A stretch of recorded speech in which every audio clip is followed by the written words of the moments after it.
You know me, I love connecting with people. It's one of my favorite things to do. Whether it's a quick chat with a barista or a deep conversation with a friend, I thrive on these interactions. They energize me and make me feel alive. But lately I felt like I was stuck in a rut, talking to the same people, hearing the same stories. It was as if my social life had become a loop, repeating the same scenes over and over again. The excitement was gone, and I craved something new, something different. So I decided to shake things up. For 1 week I challenged myself to talk to strangers every single day. It wasn't just about breaking the monotony. It was about rediscovering the joy of spontaneous connections. I wanted to see the world through fresh eyes and hear stories I had never heard before. Now I know what you're thinking. Ellen, you talk to strangers on TV every day, and you're right. But there's a big difference between a controlled environment with cameras rolling and the unpredictability of real life. On TV, there's a script, a plan. In real life, anything can happen. But this was different. This was real life. No cameras, no audience, just me and the great unknown. It was raw, unfiltered, and a bit scary. I had no idea how people would react or what kind of conversations I would have. It was a leap into the unknown, and that was both thrilling and terrifying. Honestly, I was nervous. What if people thought I was weird? What if they ignored me? What if I accidentally started a conversation with a mime? Those things are terrifying.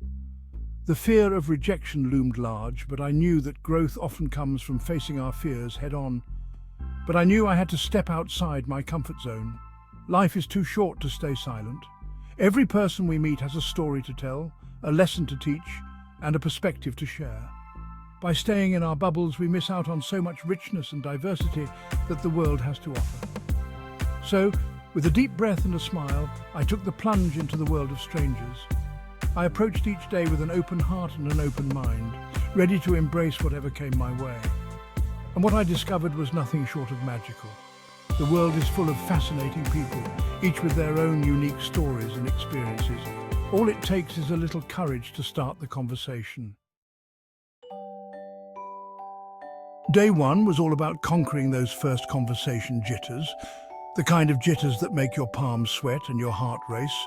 You know, the ones that make you question why you ever thought this was a good idea in the first place. My heart raced as I approached my first target, a woman walking her adorable pug. I could feel my pulse in my ears, and my mind was racing with 1,000 what-ifs. What if she thought I was weird? What if she didn't want to talk? But I pushed those thoughts aside and took a deep breath. "Excuse me," I squeaked. "Your dog is so cute. What's his name?" My voice sounded higher than usual, but I managed to get the words out. The woman looked at me, and for a split second I was sure she was going to walk away. But then she smiled, and just like that, the ice was broken. Her face lit up, and she introduced me to her pug, Max. We laughed about how Max had a habit of chasing his own tail, and suddenly, the conversation flowed naturally. We chatted about our dogs, the weather, and the joys of living in a city that sometimes smells like hot garbage. It was a light-hearted conversation filled with shared experiences and mutual understanding. I realized that people are often more open to connection than we give them credit for. That first conversation, however brief, gave me the confidence boost I needed. It was like a weight had been lifted off my shoulders. I felt a sense of accomplishment that I hadn't felt in a long time. It was a small victory, but it was mine. Throughout the day, I chatted with baristas, fellow grocery shoppers, and even a very confused-looking tourist who thought I was someone else. Each interaction was a step forward, a little push out of my comfort zone. I found myself enjoying these small moments of connection. I just smiled and pointed him in the right direction. No need to break his heart. It was a funny moment, and it reminded me that not every interaction has to be perfect. Sometimes it's the imperfections that make them memorable. By the end of day one, I was buzzing with a surprising sense of accomplishment. I had survived. More than that, I had thrived. I had stepped out of my shell and connected with people in a way I hadn't in a long time. It was a reminder that sometimes the biggest breakthroughs come from the smallest steps.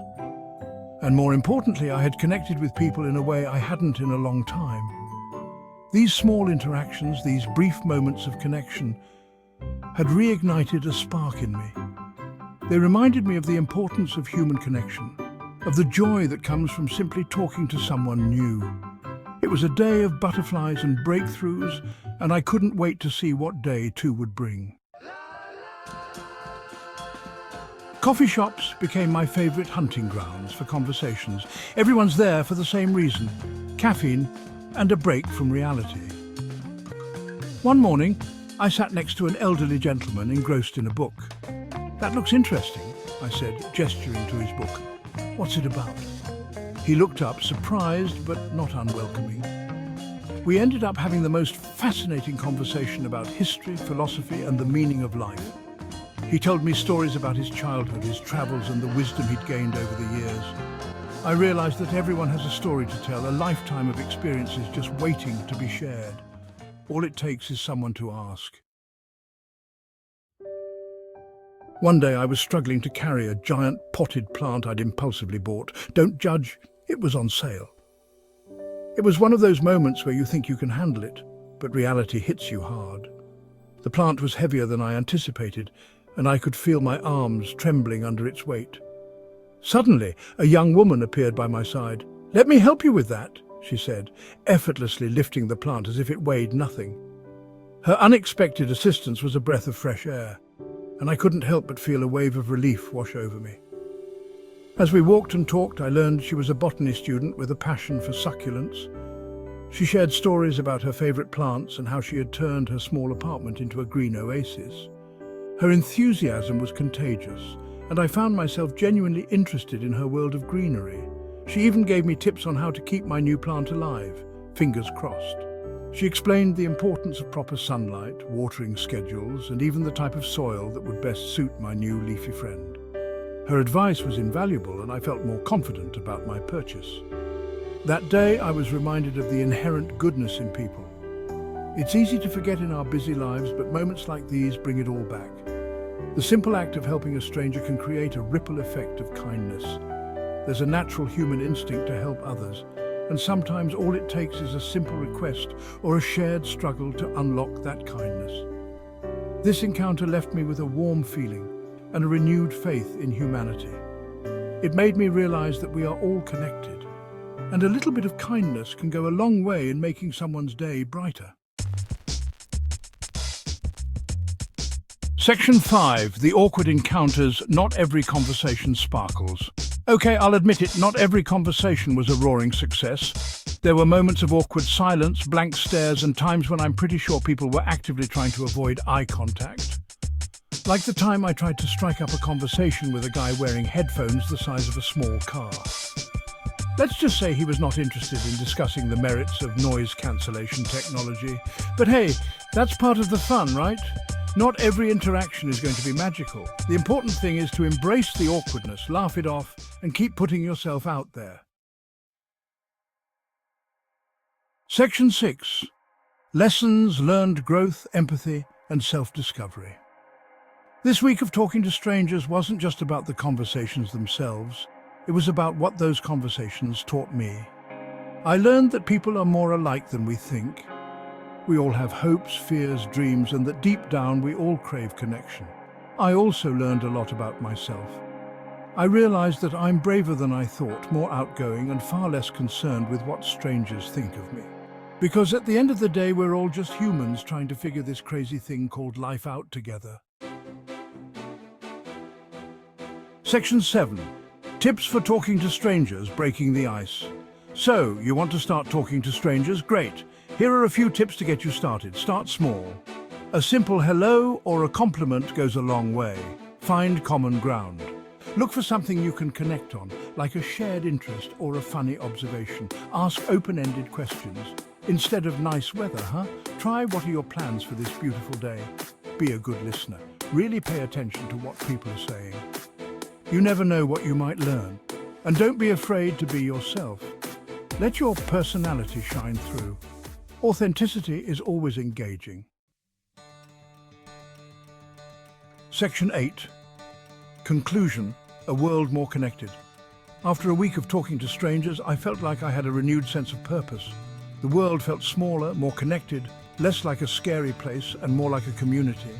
We spend so much time glued to our phones, scrolling through social media, that we forget the simple joy of a face-to-face conversation.